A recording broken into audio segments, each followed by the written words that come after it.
while still attacking with unrelenting force, was nothing short of gale winds in a hurricane.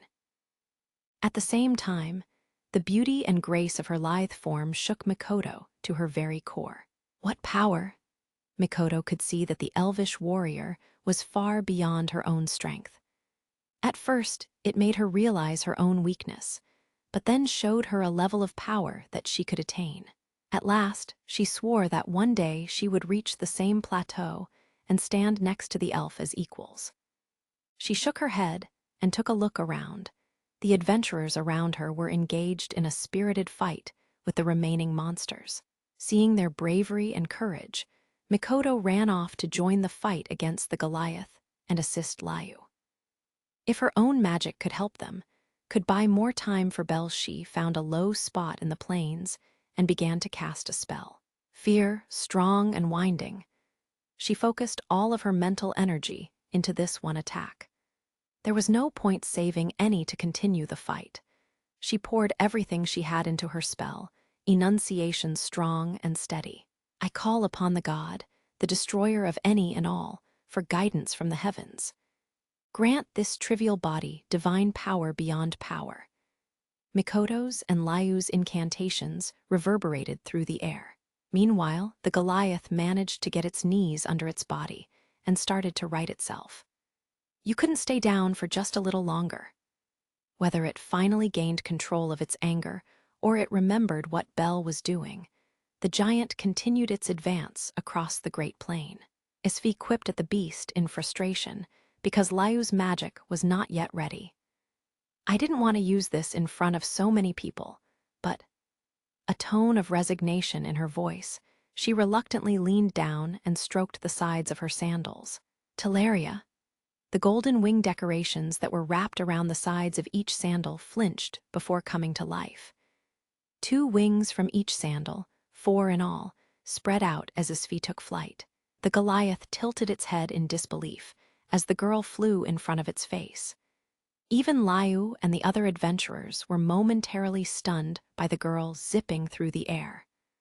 Winged sandals, Teleria, a high-level magic item reserved for Perseus herself. Long ago, the young queen of an island nation had such a yearning to travel the skies that she used Enigma to create an item that made her dream come true. With these 2 sandals firmly strapped to her feet, Isfi alone was able to take to the air. An item that leveled the playing field against airborne monsters. Her white cloak fluttered behind her as she looped around the Goliath like a bird, faster and faster, as she closed in on the giant's face. Holding her dagger upside down in her left hand, she made her move. The Goliath roared in pain as the dagger tore through one of its red eyes. Come, wind of winds, wandering traveler of the ages. Across the skies, through the fields, faster than any, farther than all. Light of stardust, tear my enemies asunder. The Goliath cupped its injured eye with one hand and looked up at Layu as the elf finished her spell. Layu's thin eyebrows curved downward at the motionless beast before she unleashed her magic. Luminous wind. Hundreds of small orbs surrounded by swirling green wind appeared around her. Thrusting her outstretched arms forward, the stardust slammed into the beast in a torrent of magical energy and piercing wind. Each hit carved away a piece of the Goliath's hide, causing countless bursts of blood every second. It was a powerful type of magic, very fitting for an elf, and it was driving the Goliath backward until... The Goliath stopped its retreat and pressed forward into the stardust onslaught. Fresh waves of red specks launched from the monster's body, encasing it in a pulsing spiral of light. Its wounds healed just as fast as the remaining stardust orbs could open new ones, while the monster advanced on Layu and Isfi's position right in front of it. Descend from the heavens, seize the earth Shinbu Tausei. The Goliath's arm was extended, on a direct course for Isfi, while its shoulder was coming down on Layu. That was the instant that Mikoto's magic was complete. Futsu no Mitama. A sword composed of violet light appeared directly over the Goliath's head and descended. At the same time, Several lights similar to magic circles appeared on the ground, surrounding the giant. The sword of light skewered the giant's body, triggering a cage of gravity around the beast. A force field descended from the hilt of the sword, 10 meters in the air to create a dome. The leading edge of the field put a barrier between the two women and the Goliath, just before the monster's attacks could connect. Trapped inside the dome, the floor boss's outstretched right arm fell to the ground, followed closely by its knees. The Goliath groaned in pain as the ground beneath it collapsed under the pressure of Mikoto's magic. This was her trump card. Take Mikazuchi had all but forbidden her to use this magic inside the closed spaces of the dungeon. Her magic had the power to crush things in a certain area by dramatically increasing the effect of gravity.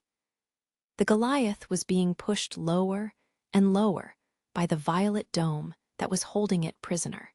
She had been reluctant to use it until now because she might have caught the attackers and magic users under the dome by accident. Liu and Asfi were clearly impressed as they watched the giant squirm. Ga-ah! Mikoto's face distorted in pain, grabbing her outstretched right arm with her left hand. Crick, crick, crick. The dome started to give way as the giant that had been literally brought to its knees was slowly climbing back to its feet.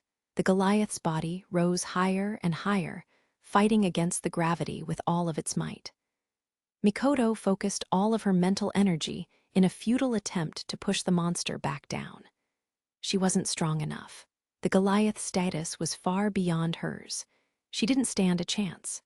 The Goliath rose higher and higher, the force field warping to the giant's will. All the while, Bell was still charging up for his attack. Welf was running. He made his way through a forest inundated with silence, using the light of the crystals to find his way through the dense foliage. The only sounds that could be heard were his heavy breathing and quick footsteps as the young man arrived in a part of the forest he recognized. Damn it, Bell, that big guy DAHH. He couldn't get the image out of his mind of the Goliath punching Auka and Bell. That large man couldn't have wanted to take that hit, but he still protected Bell. All Welf could do was just stand and watch. It was funny, in a way. The thought of himself just standing there as everything happened. A whirlpool of regret raged within him. Lady Hephaestos, the weapon wrapped in white cloth he'd received from Hestia, sent to him by his own goddess. It also happened to be a weapon that Welf forged himself. He had made it immediately after joining Hephaestos' Familia, at her command. It was his first work as a member of the group. His skills proven, he had given the weapon to Hephaestos because the very sight of it filled him with self-loathing. He swore to never make another one. She had said that was okay, for now. But she did leave him with the words, "You will regret not using this power once you have attained something important. Stop compromising allies for your pride." Everything the crimson-haired, crimson-eyed goddess had told him replayed over and over in his head. His self-centered arrogance had led him to swear not to become a magic swordsmith. Even more, his ego refused to let him use one. If he'd been able to let go of his vanity, things might have turned out differently. Welf hated magic swords. They gave anyone the power to take down the strongest of enemies with a flick of the wrist. They were nothing more than a magical weapon that indulged its user. They destroyed his family, other smiths, and users by rotting them from the inside. But above all else, magic swords would inevitably break and leave their user behind. Welf loathed magic swords. Suddenly, a hill of trees he'd seen before came into view. He was sure that the weapon had fallen among them and was sitting somewhere in the tall grass. Sleeping, never used by anyone, the hilt untouched and pure. Not broken, simply at rest. "Hey, where are you? Say something." He yelled down the hill as he made his way farther and farther into the woods. It was much darker now than he remembered because of the subtle glow of the blue crystals far above his head. It was as if a dark blanket had been cast over the forest. Ironic, isn't it? I know. I threw you away and now I'm asking you for help. Welf knew there was no chance of a response, but he kept screaming at the top of his lungs anyway. His head was on a swivel as he crisscrossed his way through the dense forest.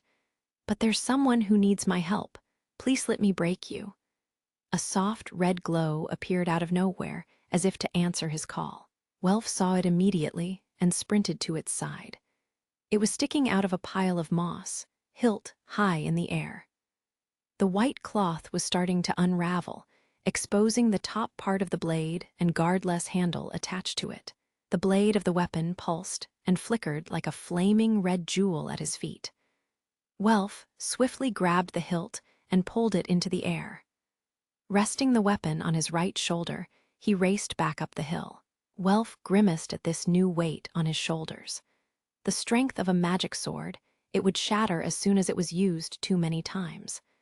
That was the price for a weapon that wielded the same power as magic. That was its unavoidable fate. It could never become the trusted partner of its user, never experience the good times or the bad. It could never be counted on to be there until the end, always breaking first. Welf hated magic swords. They would abandon their user without fail. Magic swords could never fulfill their duty as a weapon. That was their destiny, and he hated it. That was it, pointless and painful sympathy. While corrupting users and smiths alike, each individual sword could never fill the role of a dependable partner in battle. Therefore, they were left to sleep with no chance of meeting a user who would honestly consider it a valuable partner. As someone who could forge magic swords, Welf felt sorry for them, felt their pain. He emerged from the forest. He could see the Goliath trapped under a cracking, violet dome off in the distance. Monsters and adventurers were engaged in an all-out brawl directly in front of him. Bell stood not too far behind their battle, a large black sword in his hands. The sound of church bells flooding his ears, Welf immediately understood what was going on. Swearing he wouldn't let Bell take another hit like that, he charged away from the forest and toward the chaos in front of him. A swarm of monsters cut him off in no time. The red-haired man moved the cloth-covered weapon into position. "All of you, if you don't have a death wish, get out of the way." Welf swung the blade sideways in front of his chest. A wildfire stampeded forward. The wide-eyed adventurers managed to get out of its path at the last moment, armor singed, as every single monster was reduced to ash on contact. The great plain turned into a smoldering mess in its wake. The adventurers stared in disbelief as the last bit of white cloth burned away, revealing the rest of the blade. There were no decorations to be seen, just a long crimson blade and a handle. The absolutely stunning weapon looked as though it were carved directly out of solid rock, simple and beautiful. Crack! A small line grew down the middle of the blade, just below Welf's hand. Welf glared down at the magic sword that started to fall apart after just one use before he took off yet again. "It's breaking!" Mikoto yelled out a warning to the others as the giant slammed both of its fists into the outer barrier created by her gravity magic. "Oh, oh, oh, oh, oh, oh, oh." It roared as the field shattered around it, releasing the Goliath from its cage. Liu and Isfi once again prepared for battle when Welf ran out in front of them. The young man stood in front of the Goliath, his right hand gripping the hilt of the sword he was holding behind his back. A strange calm filled the air as man and beast locked eyes. Then, suddenly, heroically, one swing. And just for this one attack, Welf yelled the name of his magic sword at the top of his lungs. "Burning Moon.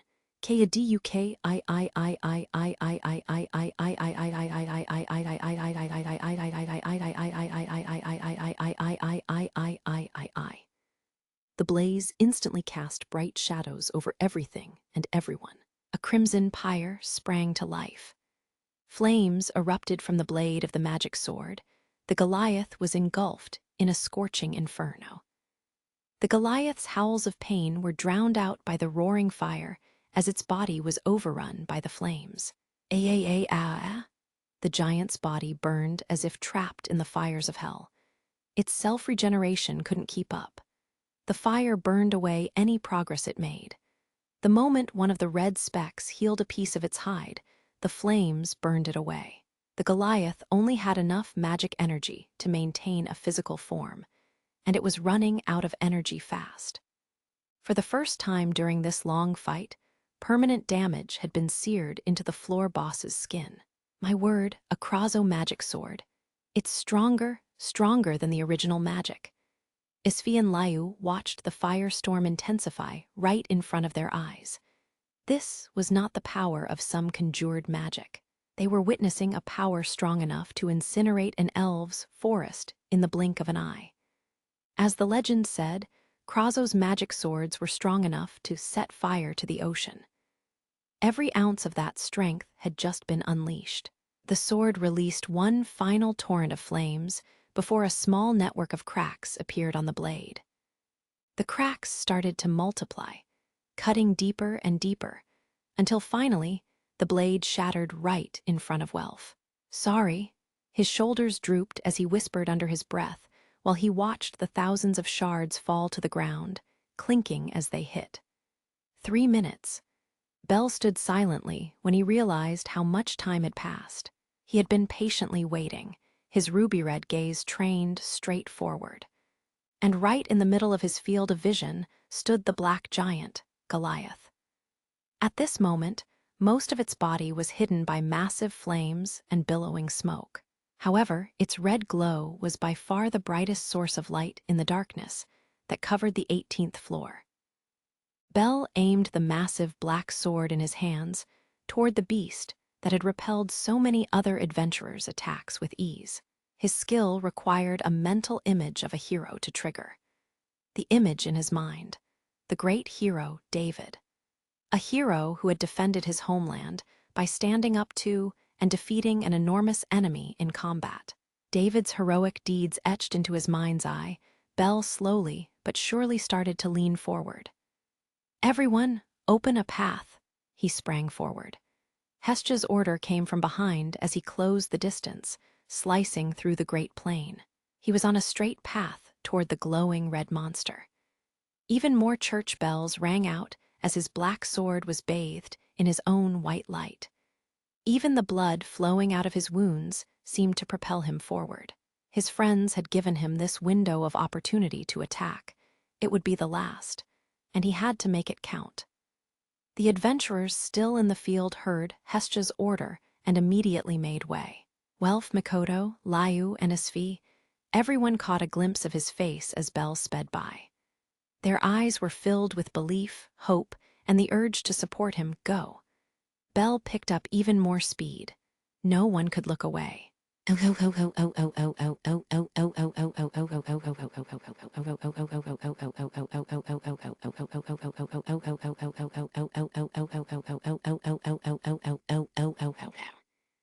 The red eyes of the burning Goliath caught a glimpse of Bell's advance. It bellowed with a mixture of anger and fear as it pulled one of its massive, burning arms behind its back. The giant was ready to punch. That attack had already destroyed so much, injured so many adventurers, including Bell. He knew the risk, but he didn't slow down. As Hestja had said before, Bell possessed a heroic strike. Her words etched deeply into his soul. Bell pulled the large black sword in an arc over his right shoulder. Less and less distance. The Goliath's body loomed over him, a presence that could crush him at any moment. At the same time, power flowed into his grip, adrenaline coursing through his veins. Focusing every ounce of his being into the blade of the sword, Bell jumped into the air and took a swing.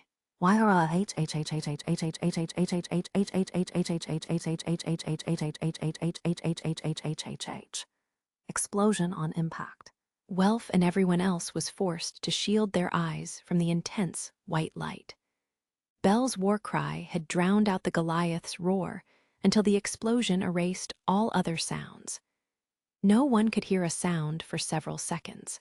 However, once their ears did recover utter silence, the battle had been decided. A few adventurers worked up the courage to lower their hands and arms for a better look. They saw a giant with no torso and no right arm lying in the middle of the circle of ash. The legs and left arm made no sound, a bizarre statue in the aftermath. And just in front of it, standing how he landed after the follow-through of his attack, was Bell. The black sword was broken, white smoke emerging from what was left of the weapon. No one said a word, only tried to remember every single detail of this spectacle. He cut it down. Time flowed once again as those words fell out of Welf's awestruck mouth. Bell lost his balance, and his knee hit the ground. Using the broken sword as a cane, the boy watched as the Goliath's legs and left arm disintegrated into ash in front of him. The monster's magic stone had been destroyed along with its upper body. Its remains slowly started to fall apart and disappear. Shhhh. A light breeze started carrying a portion of the large amount of ash into the sky, revealing a drop item, Goliath's hide. UUWWW.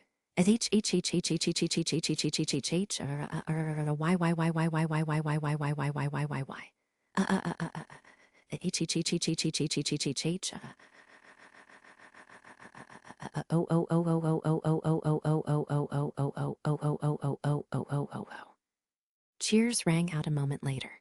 The adventurers surrounding the battlefield raised their fists triumphantly, embraced their allies, and shed tears of happiness as they yelled as loud as they could. Flashes of silver light filled the area. They were waving their broken swords, spears, axes, and shields as their song of victory echoed throughout the 18th floor. The great plain shook with their waves of sound that were too distorted to form words. Everything that had just transpired in the dungeon felt like a lie in this moment of jubilation. The walls and ceiling were silent. There was no threat of any new monsters appearing. The residents of Riviera celebrated alongside Mord's adventurers, their faces red with excitement and joy. Bell, Mr. Bell. Hestia was the first to run to his side, wiping away tears as she went. It didn't take long for Lily, Welf, Liu, and Mikoto to reach him as well. Even some of the other adventurers gathered around. What remained of the crystal flower in the middle of the ceiling shined a blue spotlight down upon him. Bell and his allies were surrounded by continuous congratulatory cheers as the entire 18th floor seemed to embrace them. Glorious. Hermes was alone after Hestia left the southern supply base. His orange eyes sparkled as he watched Bell at the center of the children's celebration. The deity laughed as if he'd been intoxicated by the excitement that was swirling around him. These eyes have seen it. I, Hermes, have seen it all. Your grandson, your parting gift to this world. Hermes's fervor grew more and more as he called out to someone, somewhere. He thought back to the boy's grandfather's words. The boy has a backbone. The boy has patience. However, he severely lacks character. Bell's grandfather had told him that the boy didn't have what it would take. Have you gone blind, saying things like that? Would you still make that claim if you saw this? The deity laughed to himself as he gestured toward the boy in the distance. Hermes threw his head back toward the sky, mouth wide open, laughing in a way that could be called crazy. Rejoice, great Lord Zeus. Your grandson is the real deal, the last hero your familia left behind. Hermes's enthusiasm had yet to subside as he continued. Well, I'm no oracle, but I can't keep this to myself. Hermes looked out over the great plain filled with adventurers, as if he were watching a play, and yelled out, It's coming, it's coming. A new era is coming. Could be 10 years from now, 5 years, 1 year, or even tomorrow. But something will happen in Aurario to usher in the new era. It was his divine intuition. It had been a thorn in his side for some time. Seriously, has there ever been a better group of heroes alive at the same time since the prehistoric days? The brave Findamni. Nine Hell, Riveria El Jas Alf. Augia, Warlord Otter. Kenki, Sword Princess, Eyes Wallenstein. It was hard to find a better collection of valiant individuals throughout all of history. Each of them had a level of character and strength that would measure up well with the greatest heroes of all time, and they were all here at once. No, definitely not. With so many worthy children so close together, there's no way something huge couldn't happen. Add the little rookie into the equation, his untapped potential on top of all of the others' proven strength and power, and Hermes's intuition became firm conviction. And I'll see it all. These eyes will watch all of them as they carve their names into history until the day they die. Their humanity, their praise, their joy. Hermes's vision of the future came together in his head as he watched the adventurers gathering around the white-haired boy. The deity's eyes opened even wider. The story they will create, bound by the love of their gods, the familiar myth, it would become the ultimate show, the most charming of charms, the pastime to end all pastimes. It was so exciting. Coming down to this world was the best decision I've ever made. The children were still dancing, fist-pumping and yelling with glee. He opened both of his arms toward them and sang a song to praise the heroes. Epilogue, the one who targets the rabbit bell, and the rest of the group went back to the surface a day after defeating the Goliath. By some miracle, every member of their group survived the ordeal.